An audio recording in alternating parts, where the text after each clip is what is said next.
Assalamualaikum dan salam sejahtera. Berita perdana malam ini bersama saya, Syahril Sarafuddin. Dan saya, Margaret Gambang. Saksikan paparan utama malam ini.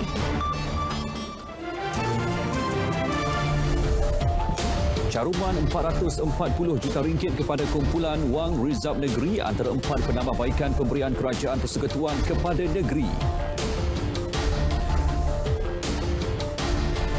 Kerajaan laksana misi bawa pulang rakyat Malaysia dari India guna pesawat sewaan khas dari Malaysia.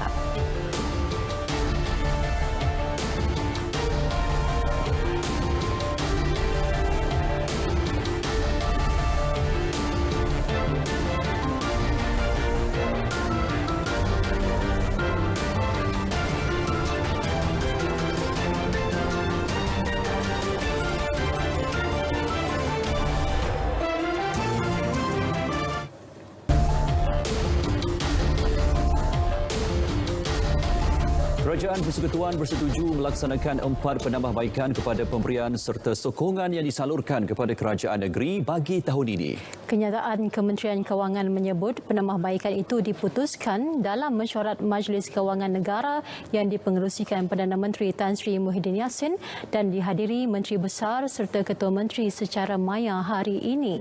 Penambahbaikan pertama yang diumumkan ialah pemberian berdasarkan tahap pembangunan ekonomi, infrastruktur dan kesejahteraan hidup kepada semua kerajaan negeri berjumlah RM400 juta berbanding RM350 juta sebelum ini. Peningkatan peruntukan ini bertujuan membiayai aktiviti pindahan fiskal ekologi sebagai insentif tambahan kepada kerajaan untuk menjamin kelestarian biodiversiti negara. Kedua, caruman kepada kumpulan wang Rizab Negeri berjumlah RM440 juta turut diluluskan bagi membantu kerajaan negeri yang mengalami defisit untuk mengurangkan hal ehwal kewangan dan melaksanakan projek pembangunan masing-masing. Ketiga, Majlis Kewangan Negara bersetuju supaya garis panduan tata cara penggunaan pemberian sistem maklumat rekod jalan raya Malaysia MARIS ditambah baik meliputi perluasan takrifan penyelenggaraan jalan negeri.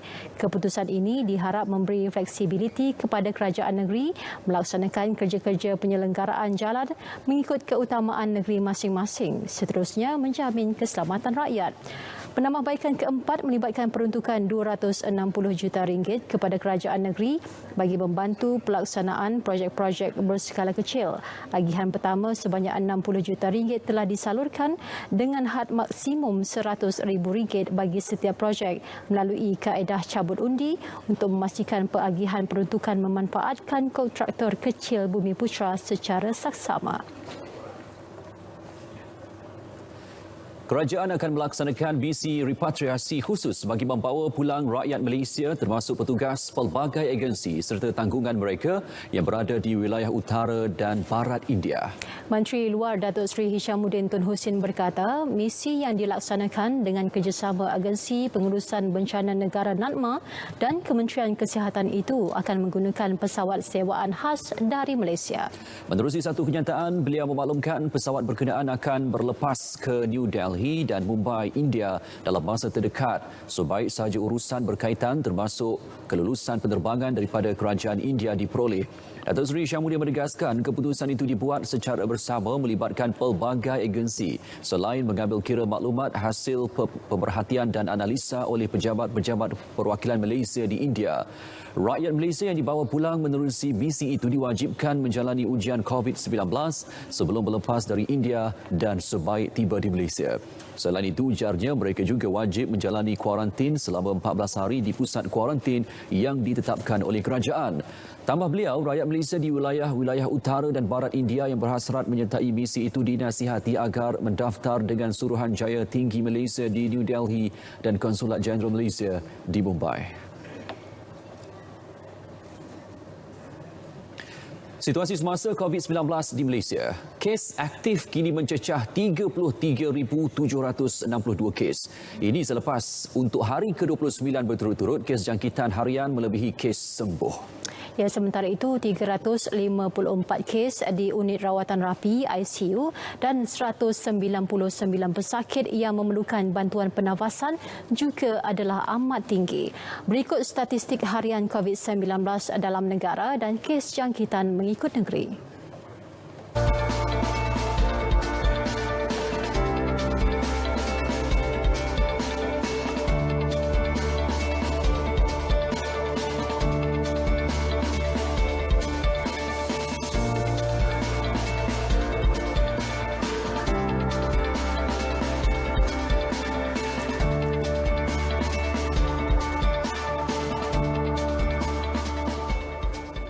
Sementara itu, 14 lagi kluster baru dikesan hari ini berbanding 7 yang diisytihar tamat. Ini menjadikan kluster aktif dalam negara meningkat kepada 418 kluster. Menurut kenyataan Ketua Pengarah Kesihatan Tan Sri Dr. Nur Hisham Abdullah, kluster-kluster baru yang dikesan hari ini membabitkan 8 kluster tempat kerja, masing-masing 2 kluster membabitkan komuniti dan sektor pendidikan serta masing-masing 1 kluster kumpulan berisiko tinggi dan kluster keagamaan. Selangor mencatatkan jumlah kluster tertinggi iaitu 4 kluster terdiri dari 2 kluster tempat kerja dan 2 kluster sektor pendidikan. Ia diikuti dengan Johor 2 kluster, masing-masing 1 kluster tempat kerja dan kluster kumpulan berisiko tinggi. Perak juga merekodkan 2 kluster baru, kedua-duanya di tempat kerja. Kelantan pula 1 kluster tempat kerja dan 1 kluster komuniti. Sementara Negeri Sembilan dan Sabah merekodkan masing-masing 1 kluster tempat kerja. 1 lagi kluster komuniti dicatatkan di Pahang, sementara kluster keagamaan di Kedah. Keseluruhannya 281 kes jangkitan baru dicatatkan menerusi kluster-kluster baru berikut. Manakala 96 kluster aktif merekodkan pertambahan kes baru dalam tempoh 24 jam lalu. Hanya 30% sahaja penjawat awam dan kaki tangan swasta di Kelantan dibenarkan untuk bekerja di pejabat selain hanya 2 individu dibenar menaiki sebuah kenderaan dalam usaha membendung penularan COVID-19. Esko Jawatankuasa Kerajaan Tempatan, Perumahan dan Kesihatan Negeri, Dr. Izani Husin berkata pihaknya bercadang untuk menguatkuasakan peraturan itu selewat-lewatnya Ahad ini. Turut dikuatkuasa arahan penjarakan fizikal 3 meter berbanding 1 meter sebelum ini serta penguatkuasaan pematuhan SOP lebih ketat melibatkan aktiviti gerai-gerai jualan dibuka di tepi jalan sepanjang Ramadan. Menurut Dr. Izani, semua SOP terbaru itu diputuskan dalam mesyuarat penyelarasan khas Jawatankuasa Kerja Keselamatan Negeri JKKN Kelantan hari ini.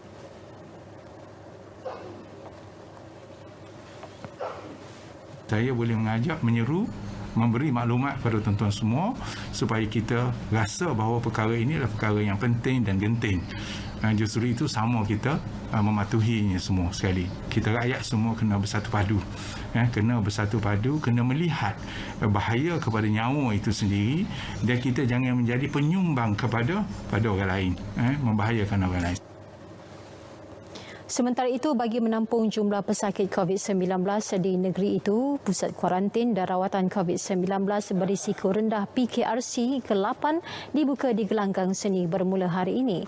PKRC Gelanggang Seni yang dianggarkan mampu memuatkan 150 pesakit pada satu-satu masa itu akan dilengkapi peralatan perubatan lebih baik khusus kepada pesakit berisiko, terutama warga emas berusia lebih 60 tahun.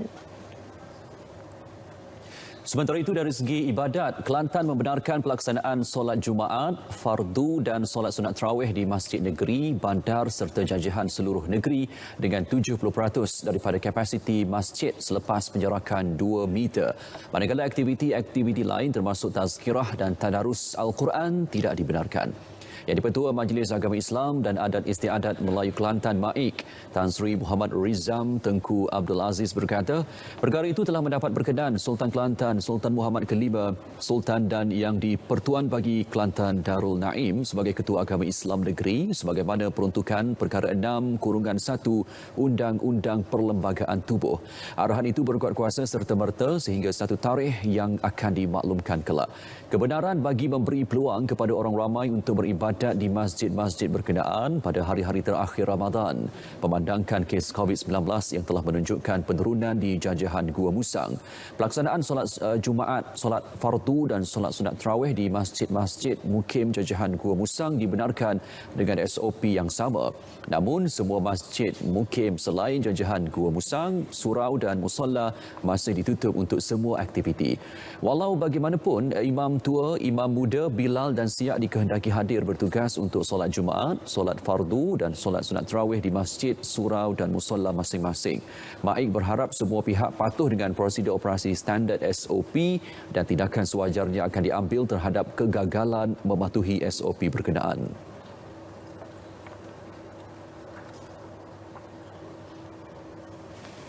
Hulu Langat, Petaling, Gombak, Kelang, Kuala Langat dan Sepang telah dikenakan Perintah Kawalan Pergerakan PKP berkuat kuasa hari ini hingga 17 Mei berikutan peningkatan kes COVID-19.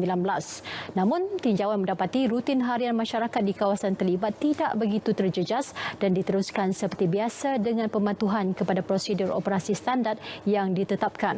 Wartawan Azizi Harun yang melakukan tinjauan di sekitar Petaling Jaya ada laporannya.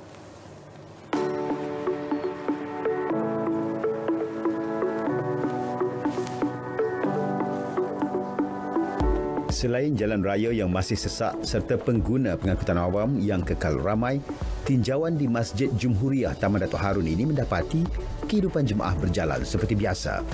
Bukan setakat pematuhan kepada SOP, malah pengurusan masjid proaktif dengan melakukan sanitasi seluruh dewan solat setiap kali usai solat fardu berjemaah yang ditunaikan.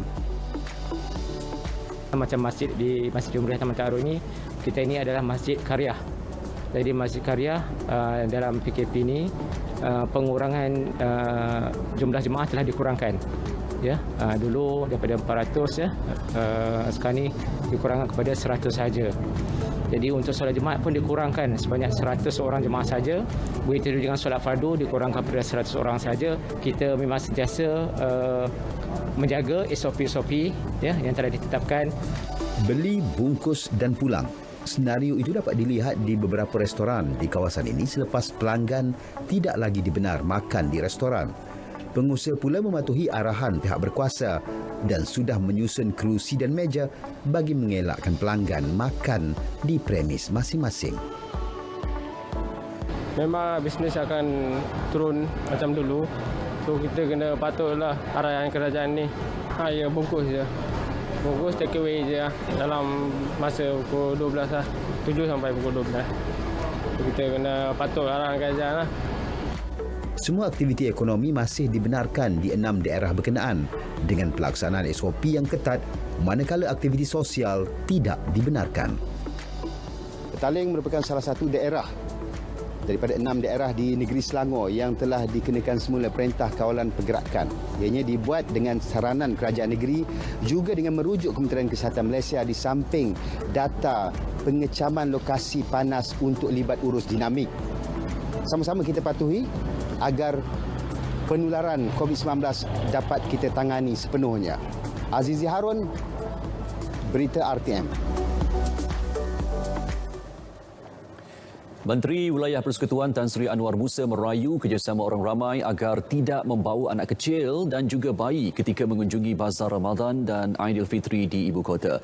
Beliau berkata orang ramai perlu memandang serius situasi semasa penularan COVID-19 serta kewujudan varian baharu virus itu di negara ini. Tan Sri Anwar turut menggesa orang ramai untuk menangguhkan atau membatalkan kegiatan sosial bagi meminimumkan pergerakan dan perhimpunan dalam komuniti. Tegas beliau, pelaksanaan Perintah Kawalan Pergerakan PKP selama 2 minggu di Kuala Lumpur amat penting untuk membendung penularan COVID-19 yang semakin membimbangkan.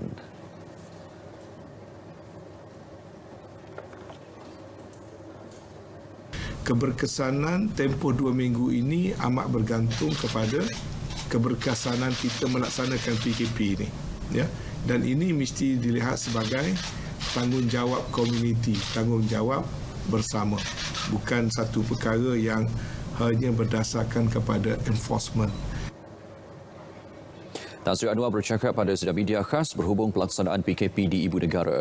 Menurut beliau, operasi Bazar Ramadan dan Aidilfitri dibenarkan berikutan tiada kes positif COVID-19 dilaporkan selain pematuhan SOP oleh peniaga. Namun beliau mengingatkan sekiranya sistem amaran awal menunjukkan terdapat Bazar Ramadan dan pusat beli belah dikunjungi pesakit COVID-19 atau kontak rapat, premis berkenaan akan diarah tutup. Setakat ini, kementerian telah mengenal pasti dan memantau beberapa Bazar Ramadan dan pusat beli belah yang dikesan dikunjungi ratusan individu positif dan kontak rapat COVID-19. Pihak Institusi Pengajian Tinggi IPT akan mengeluarkan surat kebenaran merentas daerah dan negeri kepada pelajar, ibu bapa atau penjaga bagi pergerakan pulang pelajar ke kampung halaman masing-masing untuk menyambut Hari Raya Aidilfitri. Pengarah Bahagian Mahasiswa Holistik Jabatan Pendidikan Tinggi, Dr. Muhammad Suzirin Mat Jamil memberitahu pelajar, ibu bapa atau penjaga hanya perlu menunjukkan surat berkenaan kepada anggota keselamatan di Sekatan Jalan Raya SJR. Setakat ini juga katanya pelajar tidak dibenarkan menggunakan kenderaan awam untuk pergerakan pulang dan hanya dibenarkan dengan kenderaan sendiri, kenderaan ibu bapa, kenderaan yang diatur oleh IPT atau penerbangan sahaja. Terdahulu, Kementerian Pengajian Tinggi KPT mengumumkan lebih 100,000 pelajar IPT yang kini berada di kampus dibenarkan pulang ke rumah masing-masing sempena cuti Hari Raya Aidilfitri kecuali Sarawak. Pergerakan pelajar secara berpasar itu ditetapkan bermula esok hingga 12 Mei dari kampus ke kediaman masing-masing, manakala tarikh kembali ke kampus bermula 15 hingga 20 Mei. Hanya pelajar yang berada di kawasan Perintah Kawalan Pergerakan PKP, PKP bersyarat PKPB dan PKP pemulihan PKPP sahaja dibenarkan pulang, manakala mereka yang berada di PKP diperketatkan perlu terus berada di kawasan masing-masing. Kementerian Pembangunan Luar Bandar KPLB akan mengaktifkan 191 pusat komuniti desa PKD seluruh negara sebagai pusat daftar vaksin luar bandar bermula 20 Mei ini. Inisiatif itu bagi memudahkan penduduk luar bandar, terutama warga emas, untuk mendaftar sebagai penerima vaksin COVID-19. Menterinya Datuk Dr. Abdul Latif Ahmad berkata Terengganu mempunyai PKD terbanyak iaitu 31 buah, diikuti Kedah 30 dan Johor 24. Dengan mengaktifkan PKD sebagai pusat daftar vaksin, KPLB mahu memastikan 7.6 juta atau 23% penduduk luar bandar menerima suntikan vaksin COVID-19. Menerusi inisiatif itu juga, KPLB berharap program imunisasi COVID-19 kebangsaan dapat dipercepat dengan menyasarkan peningkatan sebanyak 30% jumlah pendaftaran terima vaksin.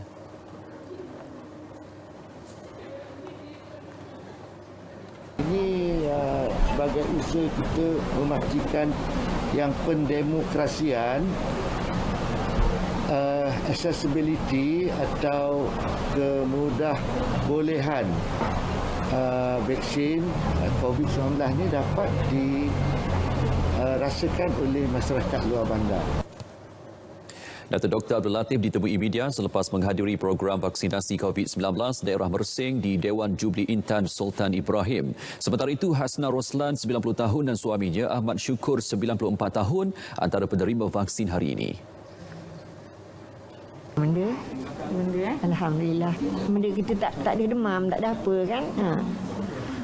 Alhamdulillah. Hari tu makcik jatuh, tanya dengan orang hospital. Nenek tak ada benda lah nenek tadi. Nenek Alhamdulillah, nenek darah O tadi. Alhamdulillah. Bekas Perdana Menteri Datuk Seri Najib Tun Razak dikenakan kompaun berjumlah RM3,000 atas 2 kesalahan melanggar SOP Perintah Kawalan Pergerakan PKP. Menerusi satu kenyataan, Ketua Polis Daerah Dang Wangi ACP Muhammad Zainal Abdullah menjelaskan Datuk Seri Najib dikompaun RM1,500 bagi setiap kesalahan. Kesalahan pertama melibatkan kegagalan mengimbas suhu badan semasa memasuki premis restoran nasi ayam di Bukit Bintang, manakala kesalahan kedua gagal mendaftar kehadiran ke premis tersebut sama ada melalui aplikasi MySejahtera atau secara manual. Turut dikenakan tindakan kompaun pengurus restoran Yok Wei Hau kerana gagal mengarahkan Datuk Seri Najib membuat imbasan MySejahtera atau mendaftar manual seperti disyaratkan.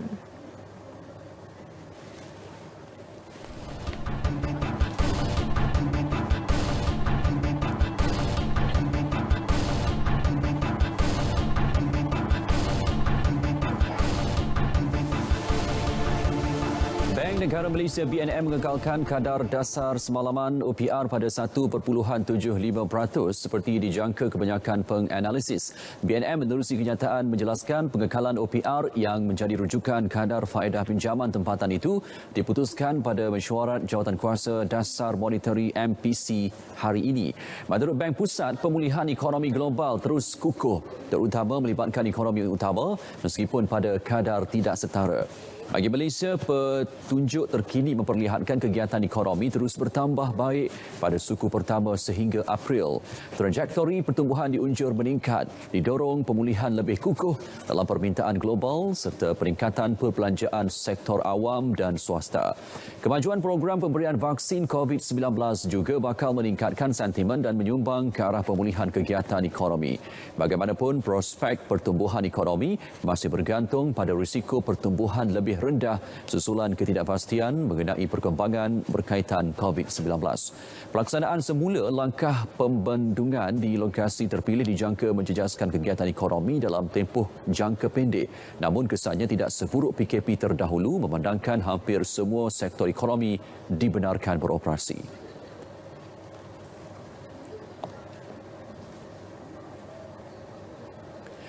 322,177 majikan dan 2.64 juta pekerja telah menerima manfaat program subsidi upah di bawah Prihatin dan Penjana setakat 23 April lepas. Menteri Kewangan Tengku Datuk Seri Zafrul Tengku Abdul Aziz berkata, permohonan subsidi upah yang diluluskan kini mencecah 12.875 bilion ringgit dengan sedikit penambahan berbanding minggu lalu. Manakala bagi PSU 2.0 sejumlah 1.168 bilion ringgit telah disalurkan kepada 73,567 majikan untuk terus beroperasi dan mengekalkan penggajian bagi 635,748 pekerja. Program kemahiran dan peningkatan kemahiran. Setakat 23 April, seramai 143,004 peserta telah diluluskan untuk mengambil bahagian dalam program-program yang disediakan. Senarai kursus-kursus yang mendapat permintaan boleh dilihat melalui pautan Kementerian Kewangan. Selain itu, pemohon juga boleh layari laman web agensi-agensi kerajaan seperti yang dimaklumkan di dalam laporan bertulis untuk mendapatkan maklumat mengenai kursus-kursus yang ditawarkan. Bagi mereka yang sedang mencari pekerjaan, terutamanya golongan belia, anda semua dijemput menyertai kursus-kursus ini. Sementara itu, di bawah bantuan bulanan OKU dan kanak-kanak, sebanyak 72.8 juta ringgit telah disalurkan kepada 81,934 warga OKU tidak berupaya bekerja setakat 22 April. 63,259 kanak-kanak keluarga miskin pula mendapat bantuan berjumlah 76.6 juta ringgit dan 167,666 warga emas serta penjaga OKU dan pesakit kronik memanfaatkan agihan berjumlah 250.3 juta ringgit. Platform perdagangan sosial tempatan Aladdin One merancang untuk meluaskan jangkauannya ke 45 negara menjelang tahun hadapan. Menurut pengasas Aladdin Group, Datuk Dr. Sheikh Muzaffar Syukur, langkah itu akan menyediakan akses pasaran kepada 5 bilion pengguna termasuk 1.5 bilion umat Islam. Bagi menjamin kesahihan produk yang dijual, hanya usahawan yang dirujuk agensi tertentu boleh mendaftar dengan Aladdin One. Usahawan juga perlu mempunyai sijil pengesahan halal atau memenuhi kriteria yang ditetapkan platform berkenaan.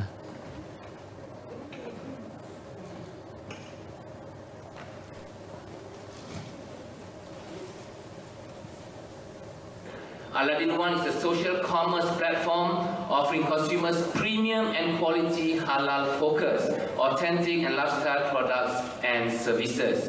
We strategize to move away from e-commerce to social commerce, to move away from heavy A&P spent into utilizing social media to promote our platform. Datuk Dr. Sheikh Muzaffar berkata demikian pada Majlis Pelancaran Platform Aladdin One yang disempurnakan Timbalan Menteri Pembangunan Usahawan dan Koperasi Datuk Mas Erbiyati Samsudin di Ibu Negara.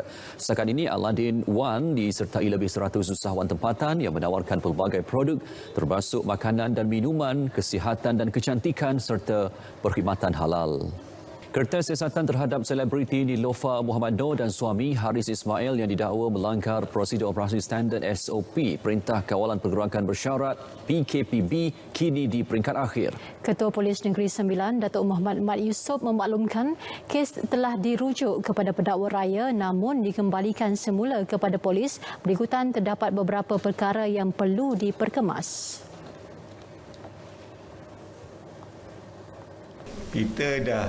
Kita peringkat akhir dah siasatan lah, dan kertas siasatan pun telah dirujuk pada peringkat awal tadi pada pihak PPN dan telah dikembalikan. Ada beberapa tindakan lagi yang kita perlu diambil dan insyaAllah ada keputusan nanti kita maklumlah pada pihak media. Datuk Muhammad bercakap kepada media di Seremban selepas memakaikan pangkat Sarjan Major kepada Sarjan Mat Shah Kasim atas keberaniannya menyelamatkan 2 mangsa kebakaran di Rembau Mac lalu. Sementara itu, polis sudah pun mengambil keterangan Niloufar dan suami di Ibu Pejabat Daerah Polis Nilai pada 4 Mei. Mereka dikatakan merentas negeri tanpa kebenaran selepas Niloufar memuat naik gambar dan video berada di sebuah kedai permaidani di Nilai pada 2 Mei. Sepasang suami isteri yang menguruskan sebuah pusat tahfiz didakwa atas pertuduhan dengan sengaja mendatangkan kecederaan terhadap seorang kanak-kanak lelaki yang juga pelajarnya pada Mac lalu. Pertuduhan terhadap Norizan Yahya, 52 tahun, warga tempatan dan suaminya Muhammad Yaakob, 32 tahun, warga negara Pakistan, dibuat di Mahkamah Berasingan. Masing-masing mengaku tidak bersalah. Norizan di hadapan Magistrate Farah Nasihah Anwar didakwa dengan sengaja mendatangkan cedera terhadap bangsa yang berusia 7 tahun di sebuah pusat tahfiz di Taman Tun Abdul Razak Ampang pada 6 petang antara 9 Mac hingga 23 April lepas. Dia melakukan kesalahan itu di bawah Seksyen 323 Kanun Keseksaan yang membawa hukuman penjara maksimum setahun atau denda RM2,000 atau kedua-duanya jika sabit kesalahan. Manakala Muhammad Yaakob didakwa dengan sengaja menyebabkan kecederaan ke atas mangsa dengan menggunakan rotan pada tempat, masa dan tarikh yang sama. Dia didakwa mengikut Seksyen 324 Kanun Keseksaan di hadapan Magistrate Nur Maizan Rahim. Jika sabit kesalahan, tertuduh boleh dikenakan hukuman penjara maksimum 10 tahun atau sebatan atau kedua-duanya. Mahkamah membenarkan Norizan diikat jamin RM2,000 dengan seorang penjamin, manakala Muhammad Yaakob pula diikat jamin RM5,000 dengan 2 penjamin warga tempatan. Kedua-dua tertuduh dilarang mengganggu mangsa dan saksi pendakwaan sehingga kes selesai. Mahkamah menetapkan 18 Jun untuk sebutan semula kes.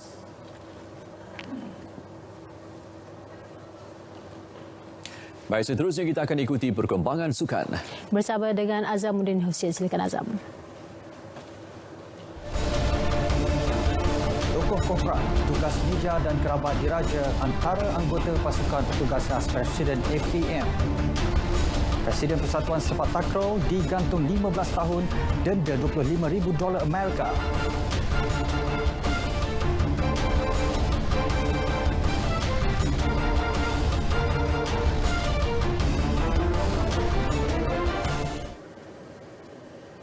Assalamualaikum dan salam sejahtera. Edisi Sukan malam ini anda bersama saya Azamuddin Hussein.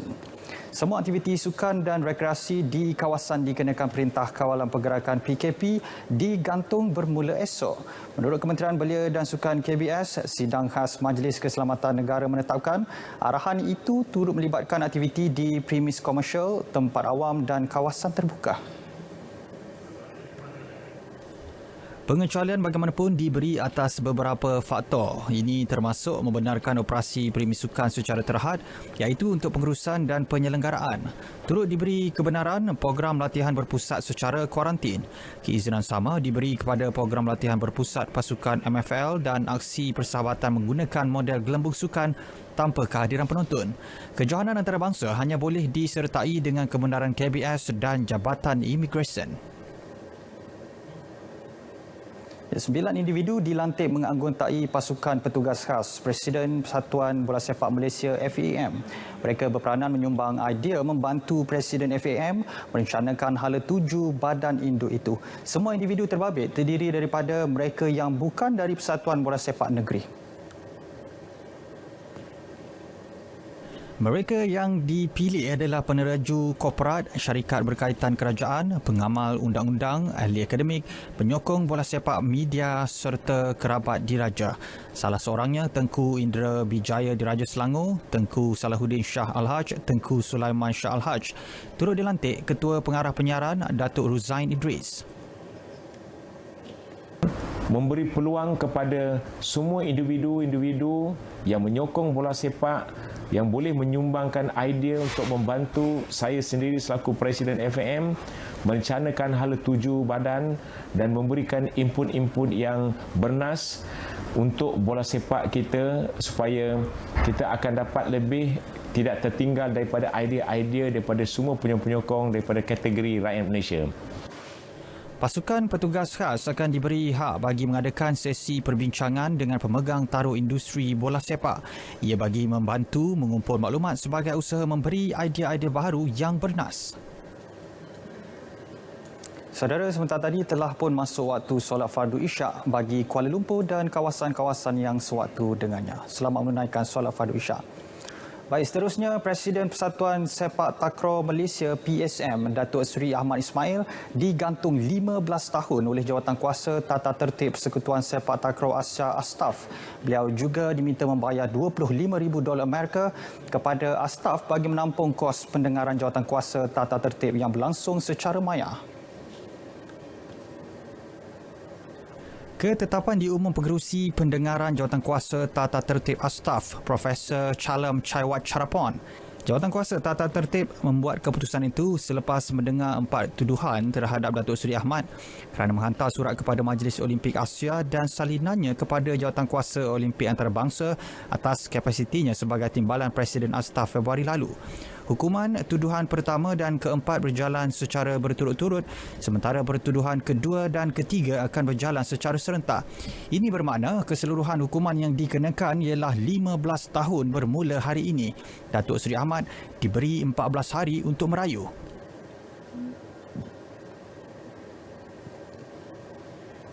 Sementara itu, Datuk Seri Ahmad menyambut keputusan dengan tenang. Beliau mempunyai perancangan tersendiri dalam menghadapi tempoh rayuan 14 hari yang diberi Astaf. Datuk Seri Ahmad menegaskan tidak gentar dengan ketetapan terbabit. Menjelang kempen kelayakan Piala Dunia 2022, Piala Asia 2023, Setiausaha Agung FAM Stuart Ramalingam yakin model gelembung sukan dilaksanakan Skuad Harimau Malaya tidak terjejas akibat pelaksanaan Perintah Kawalan Pergerakan PKP di Kuala Lumpur serta beberapa daerah di Selangor, Terengganu, Johor dan Perak. Ketika ini, skuad kebangsaan dalam persediaan kepusingan kedua kelayakan tersebut yang dijadual bermula 16 Mei ini. Menurut Stuart, aktiviti pasukan mahupun venue latihan adalah selamat sehingga skuad berlepas ke Emirat Arab Bersatu UAE pada 20 Mei depan. Bagaimanapun jelas beliau, mungkin ada kekangan atau perubahan prosedur operasi standard bergantung kepada arahan dan garis panduan yang bakal diterima. Beliau berkata demikian kepada pemberita selepas Majlis Undian Liga M3 2021 dan pemeteraian perjanjian penajaan antara Liga Amatur Malaysia AFL dengan syarikat minuman tenaga terkenal dari Indonesia Extrajos malam. Selepas mengharungi 2 aksi pemanas badan menentang Kuwait pada 23 Mei dan Bahrain pada 28 Mei, Malaysia akan menyambung kempen kelayakan yang tertangguh lebih setahun menentang UAE pada 3 Jun, diikuti Vietnam pada 11 Jun dan Thailand pada 15 Jun dalam aksi kumpulan G. Saingan Liga Bola Sepak Amatur M3 AFL yang dijadual bermula 4 Jun berkemungkinan besar bertukar tarikh jika Perintah Kawalan Pergerakan PKP diteruskan. Perkara itu ditegaskan Pengerusi AFL Datuk Wira Muhammad Yusof Mahdi selepas mengambil kira status Selangor dan Kuala Lumpur yang dikenakan PKP bermula hari ini dan esok. Dalam pada itu, beliau turut meminta mana-mana pasukan yang memerlukan kawasan untuk berlatih menghantar surat kepada AFL bagi memudahkan pihaknya memberi bantuan berlatih di daerah berdekatan atau negeri jiran berstatus PKPP. Itu pertamanya saya ingat pasukan perlu hantar surat dulu kepada kita untuk kita nilai dan apa bantuan yang perlu kita beri. Sebab mungkin ada, macam Selangor kata dah start, mungkin tak boleh berlatih di Selangor tapi mungkin boleh berlatih di bersekitar Selangor misal kata yang negeri berjiran misal kata. Jadi kita akan mencari jalan supaya mereka dapat adakan latihan lah. Sebab preparation bulan 6 mesti tentu sekali mereka perlukan latihan. Kalau tak ada mungkin akan sukar kepada pasukan-pasukan ni. Itu yang saya kena tengok berapa pasukan yang ini kita kena kenal pasti dulu. Apa masalah pasukan ni, kita harap akan hantar surat kepada kita apa halangan-halangan mereka dan kita cuba bantu sebaik mungkin. Beliau berkata demikian pada sidang media Majlis menandatangani perjanjian penajaan AFL Extra Jaws yang berlangsung semalam. Sebanyak 20 pasukan akan menyertai Liga M3 bagi merebut gelaran juara pada musim ini. Berdasarkan format musim ini, sebanyak 7 pasukan teratas dari kumpulan A dan kumpulan B akan kekal berada dalam M3 bagi musim depan, manakala 3 pasukan tercorot akan diturunkan ke Liga M4 pada musim 2022. Pelaksanaan PKP di ibu negara mungkin membawa perubahan kepada status penganjuran kejohanan terbuka Malaysia yang sepatutnya berlangsung minggu terakhir bulan ini.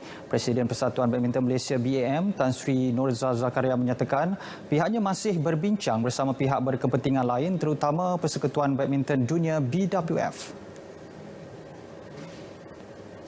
I guess in the next few days, 48 hours, 24 hours, there will be some indication from whatever the discussion that is ongoing. But ultimately, the safety and the well-being of everyone is the utmost important. Sekiranya diteruskan, prosedur operasi standard SOP perlu diperhalusi kerana kejohanan melibatkan kehadiran pemain dan pegawai luar negara. Quarantine, yeah. So and then also quarantine pun ada negara yang the variant dan non-variant, all those we have to also take into consideration. Dan apa saja keputusan kita buat, tentu saja as I said berpandu kepada BWF juga, kerana I think they have a very important role in terms of again in relation to qualifying tournaments. So we need to get the agreement of everyone whether to proceed or otherwise.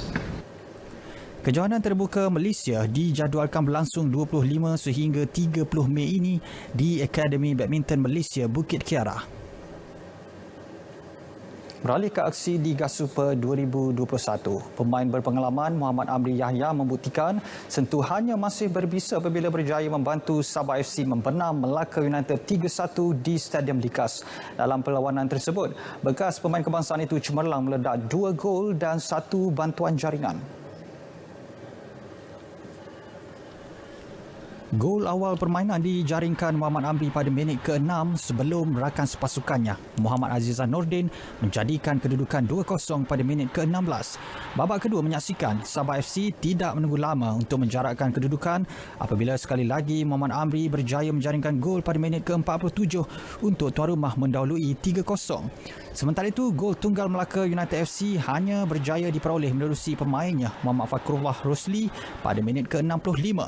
Kemenangan Sabah FC itu membolehkan pasukan berkenaan berada di kedudukan ke-7 dengan 16 mata selepas 12 perlawanan berlangsung. Selepas ini, Sabah FC dijadual menentang Kedah Darul Aman FC pada Sabtu, manakala Melaka United akan bertemu Petaling Jaya City FC sehari kemudian itu. Sri Pahang FC pula melakar kejutan ke atas Selangor FC apabila menyekat usaha Red Giants meraih 3 mata dengan mengikat pasukan pelawat 2-2 di Stadium Darul Makmur Kuantan. Dalam perlawanan tersebut, jaringan penyamaan Abdul Malik Mat Arif ketika masa kecederaan menjadi penyelamat buat pasukannya. Menurut pengendali Sri Pahang FC, Dollah Saleh, beliau amat berpuas hati terhadap prestasi pemain, terutama import baharunya. Kita sebenarnya hari ini agak berbeza sedikit lah compare sebelum first round. Kita nampak agak kucak-kacir sikit corak permainan kita, tapi malam ini dah nampak. Cuma bezanya pemain import kita ketiga-tiga tu nampak keletihan sebab mereka baru keluar daripada kuarantin. Lebih-lebih lagi pada Kenny, dia baru sampai keluar kuarantin sampai kita paksa juga dia main. Nampak dia struggle dengan fitness. Itu yang buat pada minit-minit terakhir kita nampak longgar sedikit. Tapi apa sekalipun saya bersyukur lah, dan kita dapat menyamakan kedudukan pada kira minit-minit terakhir. Sementara itu, bagi Ketua Jurulatih Selangor FC, Karsten Neitzel, beliau akui sedikit kecewa setelah gagal meraih 3 mata penuh, namun mahu kekal fokus bagi aksi seterusnya pada Sabtu ini.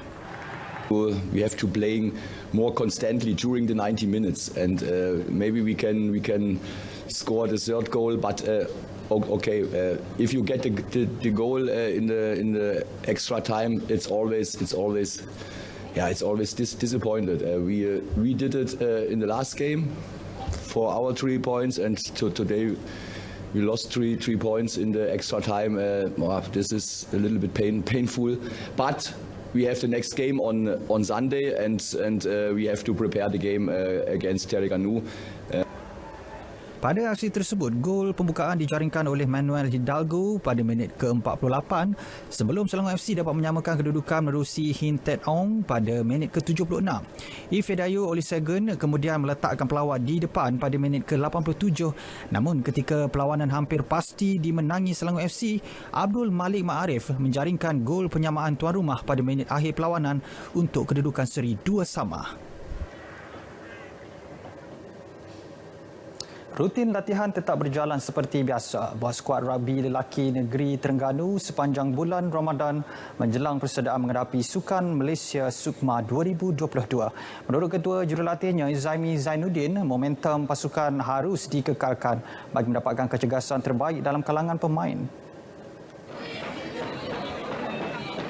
Tambah Izami, selain menjalankan program latihan kecergasan di gimnasium, skuad rugby negeri itu juga turut mengadakan latihan fizikal di padang agar taktikal pasukan berada di tahap sepatutnya. Kebanyakan majoriti atlet rugby lelaki boleh menghadiri latihan sepanjang bulan Ramadan ni, kecuali yang telah pulang ke IPT masing-masing lah. Dan sekarang ni kita fokus untuk meningkatkan lagi prestasi pemain-pemain, terutamanya pemain junior yang berusia bawah 19 tahun. Pada penganjuran Sukma Johor 2022 nanti, skuad Terengganu sekali lagi optimis untuk mara ke final merebut kejuaraan selepas kempunan pada edisi 2018 di Perak. Saudara, berita tadi mengakhiri edisi Sukan 6 Mei 2021. Kekal aktif dan teruskan kesertaan anda bersama kami. Saya Azam Hussein dengan itu Assalamualaikum dan kita berjumpa lagi.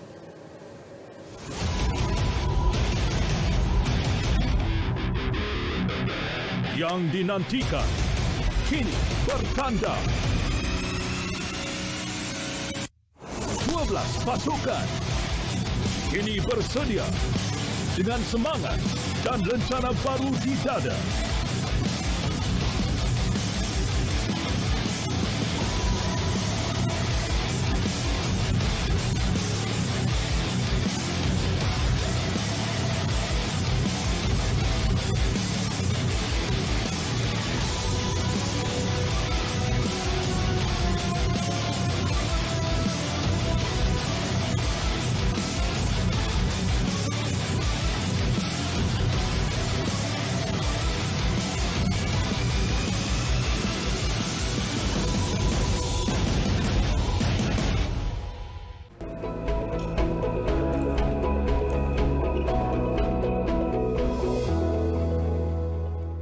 Assalamualaikum, selamat malam dan salam hormat kepada semua penonton bersama Map Malaysia untuk laporan cuaca pada malam ini. Kita perhatikan terus kepada paparan imej Gemma radar.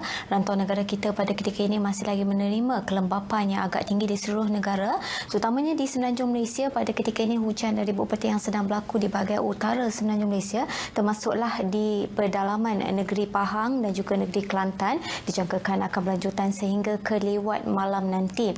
Seterusnya untuk negeri Sabah dan Sarawak, keadaan hujan dari bukit petir yang berterusan berlaku di bahagian Sarawak ini melibatkan di hampir keseluruhan tempat di negeri Sarawak, dijangkakan akan berlanjutan sehingga ke awal pagi esok. Manakala hujan dari bukit petir yang berlaku di 1-2 tempat melibatkan wilayah Persekutuan Labuan dan juga bahagian pantai barat negeri Sabah ini masih lagi dijangkakan akan mula reda dalam tempoh 1 hingga 2 jam dari sekarang.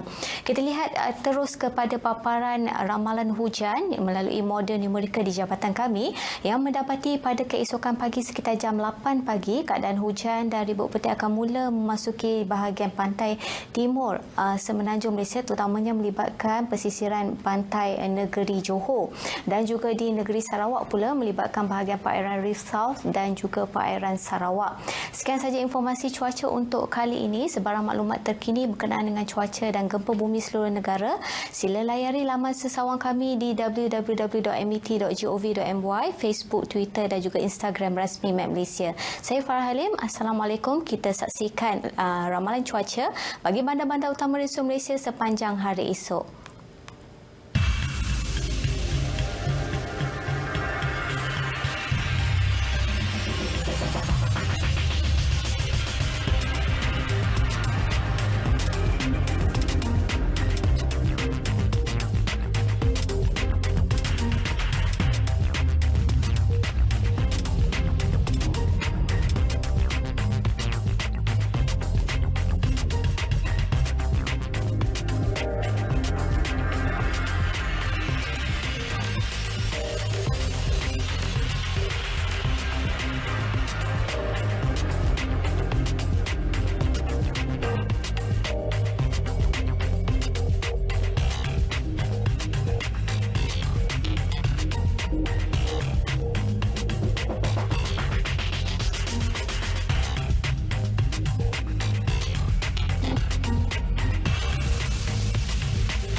Menjadi pemerhati di perairan Selat Melaka dan pantai barat Sabah, sistem pengawasan maritim laut atau ringkasnya SWASLA serupakan aset milik Agensi Penguatkuasaan Maritim Malaysia APMM yang digunakan dalam Opbenting dalam tugasan pengawasan bersama Polis Diraja Malaysia PDRM dan Tentera Laut Diraja Malaysia TLDM. Ya, ikuti laporan wartawan Siti Farah Nadia Fazlon yang menyertai operasi Opbenting di perairan Selat Melaka baru-baru ini.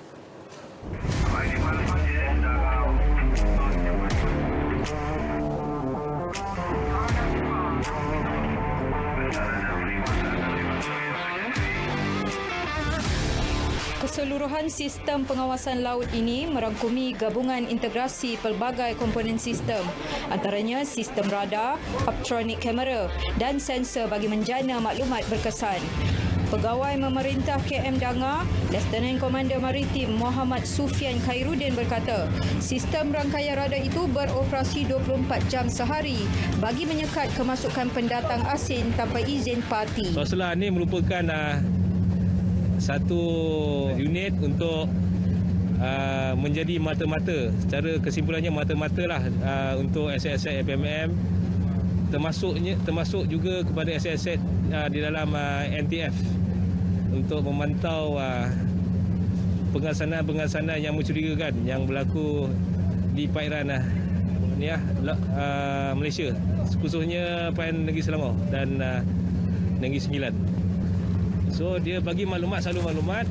So dia berikan kotak curiga tu posisi lat long, latitude dan longitude kotak curiga, dan aset yang telah disalurkan maklumat tu di 24 jam terus direct ke lokasi kejadian. Selain mengekang kemasukan parti, pengawasan juga dilakukan bagi membanteras jenayah rentas sempadan. Di Selangor, 6 titik panas dikenal pasti sebagai lokasi pencerobohan parti. Ia meliputi Sekincan, Jeram, Pulau Angsa, Morib, Pulau Ketam dan Kapar.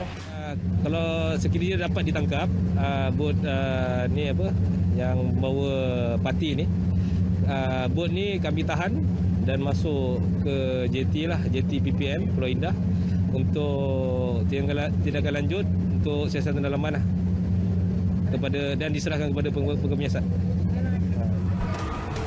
Ops benteng yang dilaksanakan secara bersepadu ini akan diteruskan demi menjaga kawasan perairan negara daripada terus dicerobohi. Siti Farah Nadia Fazla, Berita RTM.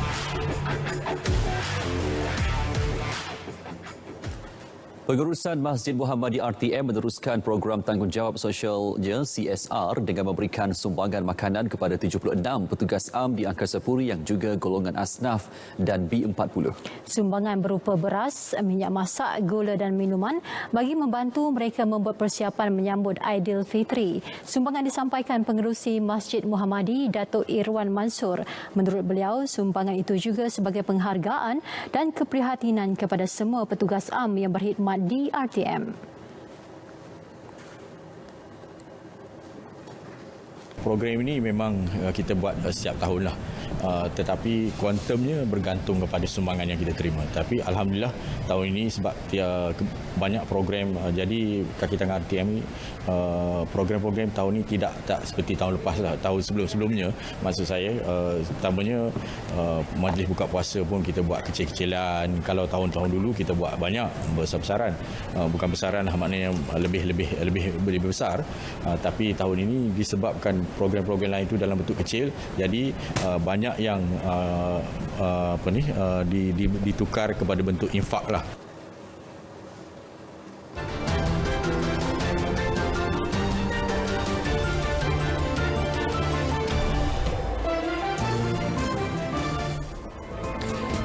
Disangkakan kembar 7 rupanya melahirkan 9 bayi. Itu kisah ibu muda Halima Sis, 25 tahun dari Mali yang selamat melahirkan kesemua bayi berkenaan di sebuah hospital di Morocco pada Selasa.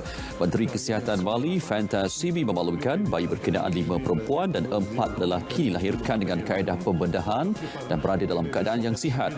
Sibi mengucapkan tahniah kepada pasukan perubatan Mali dan Morocco yang begitu profesional dalam menyambut kelahiran luar biasa tersebut. Seorang nenek tergamak menjadikan cucunya sebagai pengemis di Palembang, Sumatera Selatan selepas video aksinya memukul, menarik rambut kanak-kanak itu tular di media sosial sehingga mendapat perhatian polis. Simpati kepada anak kecil itu, perakam video bertindak keluar dari kereta dan menghalang tindakan nenek dikenali sebagai Suryani sebelum mereka beredar dari lokasi. Jurucakap polis Tri Wahyudi berkata Suryani memaksa cucu perempuannya yang berusia 8 tahun mengemis setiap hari dan menetapkan wang berjumlah RM30,000 atau RM8.50 sehari yang perlu diperoleh kanak-kanak malang itu.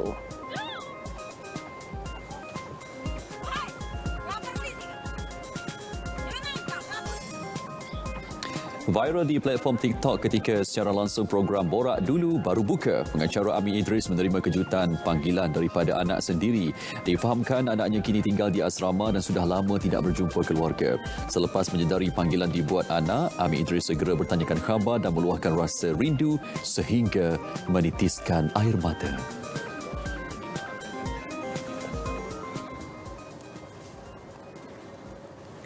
Baik, berita perdana edisi 6 Mei 2021 berakhir di sini dan kami warga Berita RTM mengucapkan ribuan terima kasih kepada pihak yang sudi menyantuni barisan hadapan di bulan Ramadan ini termasuk kami di Bilik Berita RTM. Ya, segera lakukan pendaftaran untuk janji temu vaksinasi COVID-19 di MySejahtera dan terus patuhi SOP untuk putuskan rantaian jangkitan COVID-19. Ya, dengan itu Assalamualaikum. Salam sejahtera.